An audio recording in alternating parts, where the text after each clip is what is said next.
Hello and welcome back to our channel. So today in this video we will be discussing about how you can change name in your Wise account.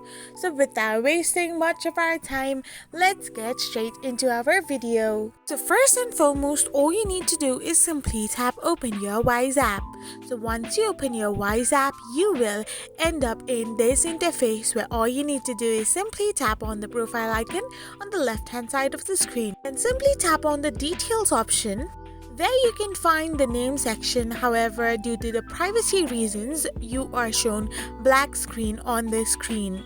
So if you simply tap on the name section and type in your name which you want to change and hit the save button, you can change your name completely on your Wise account.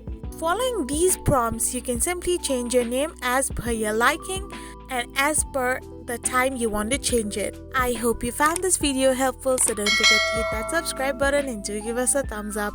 We will be back again with these informative videos.